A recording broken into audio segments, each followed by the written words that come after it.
How far would you go for superpowers? This isn't about being bitten by a radioactive spider or being born with a genetic mutation.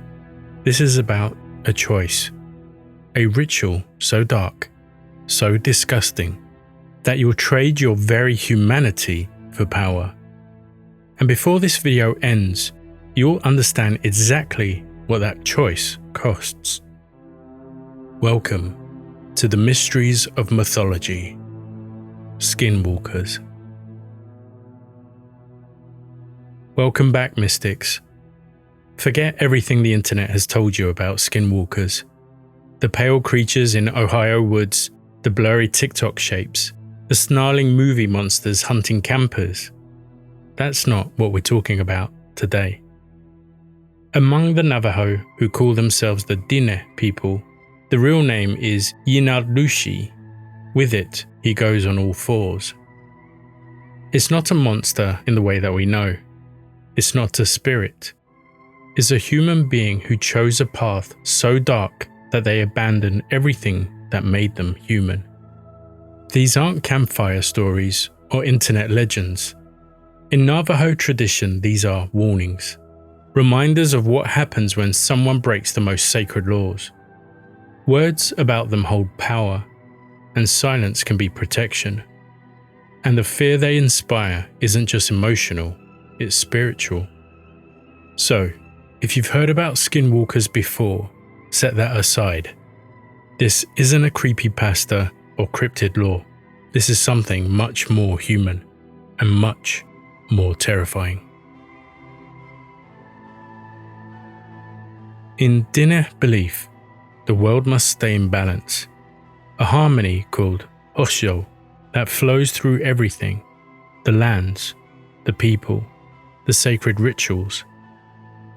Healers guard this balance. Medicine men and women spend years learning ancient chants and ceremonies, knowledge passed down through generations. Their work is slow, precise, and deliberate. Every word matters. Every movement has meaning. They honor the four sacred mountains that protect Navajo homeland. Cisnajani to the east, Sodzol to the south, Doko'oslid to the west, Dimbenitsa to the north. Each mountain tied to a direction, a color, a spiritual force. In these traditions, there are no shortcuts. The journey itself is the healing.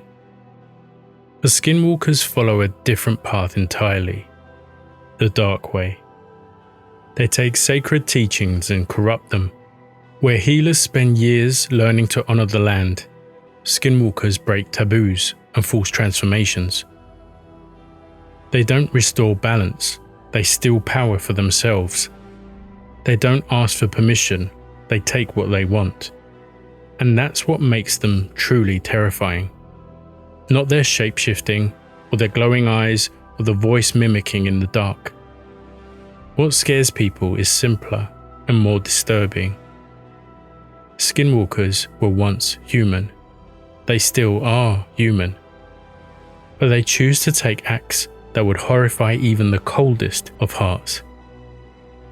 That choice, that deliberate step into darkness, that's what makes them monsters. But how does anyone actually make that choice? What does it take to abandon everything human? The answer is more disturbing than any supernatural transformation. You don't become a skinwalker by accident. There's no curse, no infection, no random spell gone wrong. It's a choice. To follow the dark way, you must first commit an act that tears you away from your community. Something so taboo, so deeply wrong, that it severs your connection with hoshio forever.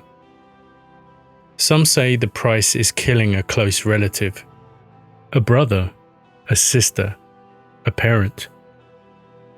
Others speak of cannibalism, grave desecration, breaking the sacred laws not just in action but in intention. These stories aren't told for entertainment.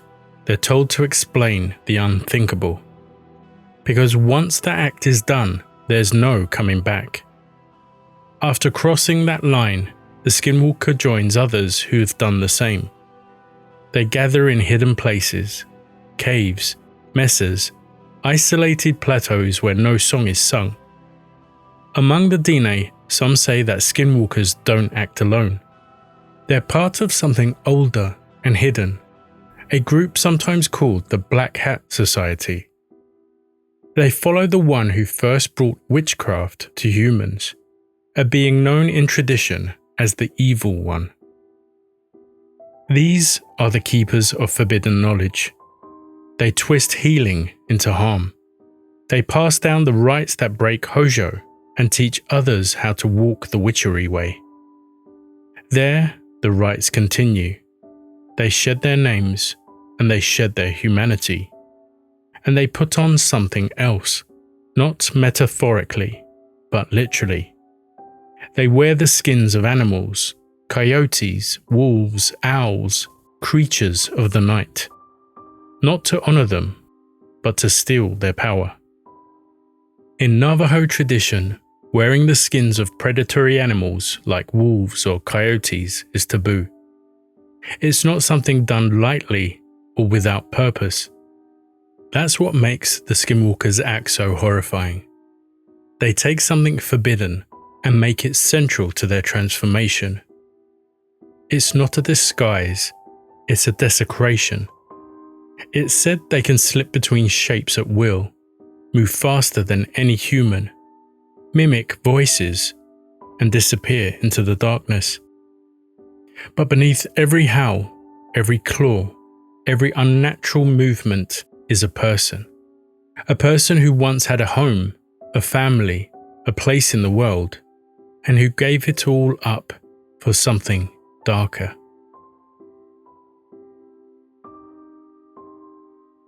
Knowing what they've done to become a skinwalker is horrifying enough, but they're feared for what they can still do. Once transformed, skinwalkers possess abilities that blur the line between human and beast. They can shift forms at will, a man one moment, a coyote the next. A shadow by your window that vanishes before you can even blink. They favor creatures tied to darkness, coyotes, owls, crows, and wolves. They choose their form based on what they need: speed, strength, stealth, or natural weapons like claws and teeth. Animals that see in the dark, that live on the edge of things. They move unnaturally fast, like they're barely touching the ground. There one moment, gone when you look twice. Perhaps most unsettling is their ability to mimic voices with perfect precision. Not just words, but tone, rhythm, the subtle inflections that make a voice uniquely familiar. Imagine hearing your child crying for help outside the door at night, or your spouse calling your name from the darkness beyond the window. Your heart races. You move toward the sound, but something stops you. Some primal instinct whispers, "That's not them." Then there's corpse powder, made from ground bones of the dead, especially children. The dust is used to curse victims. In Navajo belief, contact with human corpses brings illness, physical and mental. The powder can cause fever, exhaustion, and even the sensation of drowning. Whether literal or symbolic doesn't matter. The fear it inspires can be just as deadly. But their greatest weapon isn't speed or shapeshifting or dark magic. It's fear itself. They don't just want to harm the body, they want to break the mind, to unbalance, to unravel. Because in Navajo belief, being spiritually out of balance is a kind of death all its own. The skinwalker doesn't have to kill you if they can make you fall apart first. Skinwalkers aren't spoken of lightly. Among the Diné, even mentioning their name is avoided. The word naaldlooshii is used carefully, if at all. It's considered taboo to speak openly about skinwalkers within Navajo communities due to their association with dark and malevolent power. Because in traditional belief, speaking about one might draw its attention. But that hasn't stopped the stories. A neighbour seen walking the hills at night, then spotted the next day with fresh scratches. Footprints in the snow that start as coyote tracks and end in human bare feet. A knock at the window, but no one's there. Just the lingering sense that something was watching and still is.